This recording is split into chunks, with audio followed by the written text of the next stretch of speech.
Olá a todos, é um prazer estar fazendo esse vídeo para vocês. E eu vou fazer essa série aqui explicando sobre a desassociação ou a excomunhão. E nessa série de vídeos eu não vou tratar aqui sobre se a desassociação é bíblica ou não, porque ela é de fato bíblica. Se você não concorda com a desassociação, com a excomunhão, aí é outra questão que você vai ter que resolver consigo mesmo.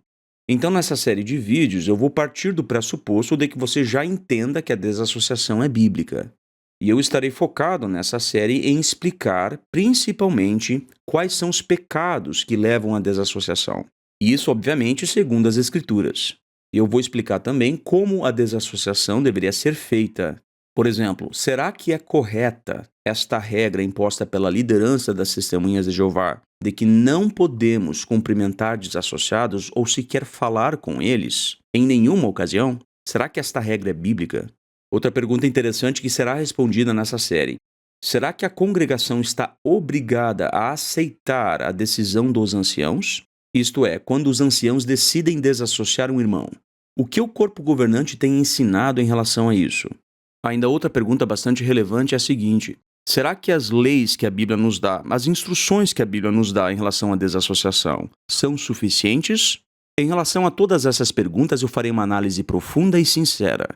E o propósito de eu trazer esta temática a público é porque o corpo governante já foi informado de que eles teriam de consertar os erros que aqui serão apresentados, mas eles não apenas se recusaram a consertar os erros, como desassociaram e difamaram quem apontou os erros.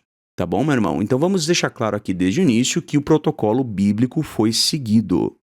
Mas talvez você se pergunte, tá, irmão, mas qual é o protocolo bíblico do qual você está falando? Bem, então leia comigo Mateus capítulo 18, dos versículos 15 ao 17, que dizem assim, abre aspas, além disso, se o seu irmão cometer um pecado, vá mostrar-lhe o seu erro somente você e ele. Se ele o escutar, você ganhou o seu irmão. Mas, se não o escutar, leve com você mais um ou dois, para que, com base no depoimento de 2 ou 3 testemunhas, toda a questão seja estabelecida. Se ele não os escutar, fale à congregação. É isso que eu estou fazendo. Seguindo a leitura. Se não escutar nem mesmo a congregação, seja ele para você apenas como homem das nações e como cobrador de impostos. Fecha aspas. Então, muito bem. Esta é a instrução que Jesus deu sobre como resolver problemas na congregação com irmãos de fé. Eu garanto para vocês, este protocolo em relação ao corpo governante foi seguido. Se você acha então que o que eu estou fazendo aqui não é direito meu, eu deveria me calar, eu deveria ficar quieto, eu não deveria falar nada, isso não é relevante. Eu não trato, irmão, de achismos. O que importa para mim e o que deveria importar para todos nós, e é esse o valor que eu defendo, é aquilo que a Bíblia diz. Certo, meu irmão? Então, cristãos verdadeiros seguiam pelas Escrituras. Pois bem, então nesse primeiro vídeo, nós devemos começar pelo princípio da legalidade. O que é o princípio da legalidade? É uma questão tão simples, mas muitos parecem rejeitar isso. Pois bem, então comecemos com uma reflexão. Por que é que Deus não condenou à morte Caim, que foi assassino de Abel? Afinal, segundo a lei mosaica, aquele que matasse outro da forma como Caim matou Abel, deveria ser morto também, né? Então, por que é que Caim, apesar de ter cometido um crime contra a lei mosaica, ou seja, um crime que estava descrito na lei mosaica, por que é que Caim não pagou pelo crime que ele cometeu? E a resposta é óbvia. Por quê? Porque isso seria um anacronismo. O que é um anacronismo? Anacronismo é uma coisa que está fora de ordem temporal. O ponto é que quando Caim matou Abel, não havia lei mosaica, ainda. A lei mosaica surgiu posteriormente, mas no tempo de Caim não havia lei mosaica. Não havia lei que condenasse o que Caim fez. É lógico que Caim sabia que ele estava fazendo algo de errado, mas não havia nenhuma lei que prescrevesse uma punição para aquilo. Compreendeu? Então Deus não poderia simplesmente condenar Caim à morte por ter matado Abel, quando na verdade não havia uma lei dada por Deus que prescrevia a condenação à morte caso alguém matasse outra pessoa.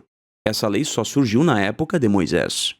Compreendeu o ponto? Então, para que haja uma condenação por um ato, esta condenação deve ser prévia, ela deve ser anterior ao ato. Ou seja, não seria justo Deus criar uma lei para condenar um ato que já aconteceu. Por exemplo, imagine que logo após Caim ter matado Abel, Deus cria uma lei que condena um assassino como Caim à morte. Isso não vale. Por quê? Porque a lei tem que ser anterior ao ato. Uma lei pode ser criada após um ato, mas ela não vale para aquele ato. Ela pode valer para atos futuros. Quer dizer, se aquele ato se repetir com a mesma pessoa ou com outras pessoas, aí então aquelas outras pessoas que no futuro cometerão aquele ato, aquele crime, aí então elas poderão ser punidas, porque daí a lei já vai existir. Pois bem, mas talvez você pense, mas isso é na lei do homem, meu irmão, isso é princípio de direito humano. Na lei de Deus não é assim. Deus pune quem Ele quer, havendo lei ou não. Não é assim que funciona, meu irmão. Abra sua Bíblia em Romanos capítulo 5, versículo 13, e reflita profundamente nas palavras desse texto que são claras. Abre aspas. Pois o pecado já existia no mundo antes da lei, mas quando não há lei, ninguém é acusado de cometer pecados. Fecha aspas. Pois bem, o que o apóstolo Paulo está dizendo aqui sobre inspiração é o seguinte: o pecado, para existir, ele não depende de lei. Por quê? Porque Deus é santo e eterno, então ele é eternamente santo. Quando ele criou o ser humano, ele criou o ser humano perfeito, sem pecado. Quando o ser humano desenvolveu o pecado e se afastou de Deus, o pecado já começa a existir ali. Muito bem, então por que é que Adão morreu? Porque havia uma lei. Adão recebeu uma lei de que ele não deveria comer daquela árvore, do fruto daquela árvore, e ele desrespeitou a lei. Então havia uma lei.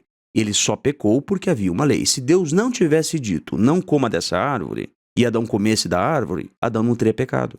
Então por que é que Adão pecou? Ou ainda mais, por que é que Adão foi condenado à morte? Adão só foi condenado à morte porque quando ele fez o que ele fez, já existia uma lei que condenava à morte aquele ato que ele praticou. Compreendeu? Então a questão aqui é muito simples. Existe o pecado sem lei? E a resposta é, com certeza. Mesmo que a Bíblia não diga que tal ação é um pecado, ainda assim aquela ação pode ser um pecado. A Bíblia não precisa dizer que uma ação é um pecado para que aquela ação seja pecaminosa. A ação pode ser um pecado mesmo que a Bíblia não diga. Entretanto, e aqui é o ponto, entretanto, se não há uma descrição prévia em lei para um pecado, uma punição estabelecida para um pecado futuro, por mais que aquela ação seja pecaminosa, ela não é passível de punição. Isso é o que a Bíblia diz. Você acredita na Bíblia, sim ou não? E a Bíblia diz ainda mais sobre isso, quer ver? Leia comigo só uma parte aqui de 1 Coríntios, capítulo 4, versículo 6, que diz assim, entre aspas, não vão além das coisas que estão escritas, fecha aspas. Por que é que o Espírito Santo está dizendo aqui para não irmos além das coisas que estão escritas? A própria palavra responde, diz ali, a fim de que não fiquem cheios de orgulho, tomando partido de um contra o outro. Então, o que é que acontece, irmão, quando alguém vai além do que está escrito? Os irmãos começam a tomar partido um contra o outro. Leia comigo, por exemplo, a primeira carta aos Coríntios, capítulo 1, do versículo 11 em diante. Abre aspas. Pois alguns da casa de Cloe me informaram a respeito de vocês, disse Paulo. Meus irmãos, que existem discórdias entre vocês. O 12. O que eu quero dizer é que cada um de vocês diz, eu pertenço a Paulo. Outro diz, né? Mas eu pertenço a Apolo. Aí tem ainda outro que diz assim, mas eu a Cefas. E ainda tem outro que diz assim, mas eu a Cristo. Por acaso, o Cristo está dividido? Pergunta Paulo. Fecha aspas. Então aqui nós temos um texto bastante interessante da gente fazer uma análise profunda. Quer ver? A congregação em Corinto estava muito dividida com partidarismo. Eles estavam divididos.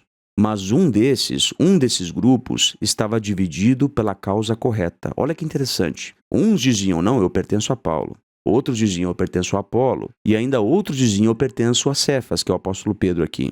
Mas note que um desses partidos aqui tomou o seu lado firmemente em favor de Cristo. Será que este último partido, este último grupo aqui que estava se dividindo dos outros, será que ele estava causando divisões impróprias, por assim dizer? De forma alguma. Eles estavam realmente causando um partido, uma divisão, mas por uma causa justa. Eles estavam certos. Olha que interessante isso. Se você estivesse morando em Corinto nessa época, Qual seria a atitude correta a se tomar, meu irmão? Responda essa pergunta. A atitude correta, com certeza, seria tomar o partido daqueles que diziam eu pertenço a Cristo, certo? Ah, mas não é correto tomar partido, meu irmão. Será mesmo que nunca é correto? O nosso partido é o Cristo. Esse é o nosso partido, meu irmão. Mas por que isso aconteceu lá na congregação em Corinto? É simples, porque pessoas estavam indo além das coisas escritas. Então, quando alguém vai além das coisas escritas, isso causa divisão. Por quê? Porque se o grupo do Paulo criou uma regra que não tem base bíblica, aí o grupo do Pedro se acha no direito de fazer a mesma coisa. Afinal, meu irmão, depois que você quebrou a fechadura e abriu a porta, entra quem quiser. E nessa situação vem um terceiro grupo. E esse terceiro grupo diz assim, não, peraí, nós vamos seguir a Bíblia. Ah, mas vocês estão causando divisão. Será mesmo que somos nós os culpados disso? Existem casos, como nesse caso aqui desse texto de 1 Coríntios, que causar divisão é o resultado inevitável de se opor àquilo que está errado. Inclusive, em relação a isso, leia comigo Mateus capítulo 10, versículo 34, que diz assim, abre aspas, não pensem que vim trazer a paz à terra, vim trazer não a paz, mas a espada. Fecha aspas. Olha só as palavras de Jesus. Por que é que Jesus veio trazer a espada? Porque estava tudo errado. Se está tudo certo, ninguém precisa discordar de nada. Mas atente ao que eu vou falar para você agora, meu irmão. A vontade de Jeová nunca foi que nós digamos amém para o erro, que nós concordemos com o que está errado, porque supostamente Jeová se agradaria da submissão irrestrita. E mesmo diante de um erro seríssimo, de um erro terrível, a vontade de Jeová seria que nós concordássemos com o erro e agíssemos de acordo com o erro. Não se engane com esse raciocínio, meu irmão. Ele é falso. Ele é terrível. Inclusive, ele é um raciocínio blasfemo. Pelo amor de Deus, meu irmão, tire isso da sua cabeça. Não existe nada tão terrível quanto usar o nome de Jeová como muleta para poder fazer o que é errado e mandar os outros obedecer ao erro. Isso é terrível, meu irmão. A vontade de Jeová jamais foi que nós fôssemos condizentes com o erro, mesmo que esse erro prejudique severamente as pessoas. Jeová nunca desejou isso para nós, meu irmão. Nunca isso foi ordenado na Bíblia. Portanto, eu te suplico, meu irmão, tire isso da sua cabeça, tá bom? Eu fico por aqui, um grande abraço e fique em paz.